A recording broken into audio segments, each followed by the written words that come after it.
Hello, everyone, and welcome back. We are in the studio today with jpoling from NFM Lending, and we are actually picking his brain today on some questions. And the next question that I wanted to ask him was, what is something or multiple things you wish your clients knew prior to applying for a loan? Prior to applying for a loan, what do I wish they knew? Wow, what do you wish they knew? That's a loaded question.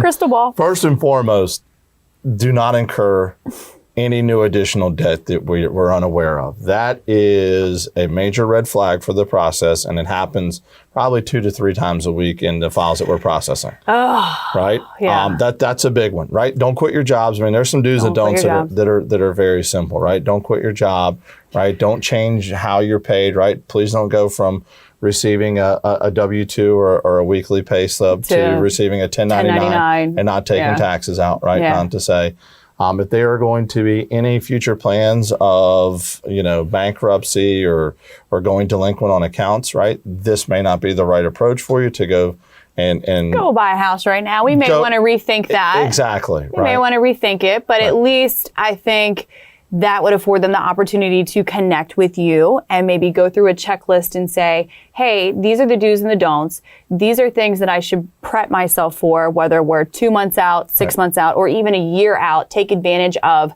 the insight that someone that works with these things every single day, day in and day out, and can help guide you as to, hey, don't do X, Y, Z prior to applying for a mortgage or even house shopping. Make sure that you've got your ducks in a row accordingly before we go looking at houses and signing contracts and getting into a situation that you can't necessarily get out of.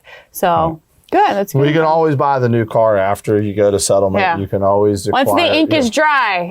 Right. Then you can go out. And that's really what we try to explain to them, right? We're here to consult, consumers through the buying process. Because it's not everybody does this every day, right? We do. We eat, sleep, live, breathe, real estate, mortgages. And so some people that have done this even 2-3 times a year, I think it's always changing so much. It's hard to stay in tune with what is acceptable and what's not acceptable. And the most scrupulous part of the real estate transaction can be the lending process. So making sure that we are all on the same page as to what is expected of our clients and of us, I think is going to be key. No, that's the main reason they hire the professional, right? They hire the realtor who is a professional at the negotiation for acquiring the property and walking them through inspections and the buying process.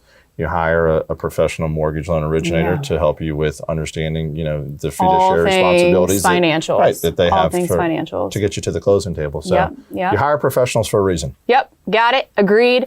Thank you guys so much. Any questions that you have, feel free to reach out to Jeremy. His information will be below. Any questions that you have on real estate or houses, buying or selling, feel free to reach out to me.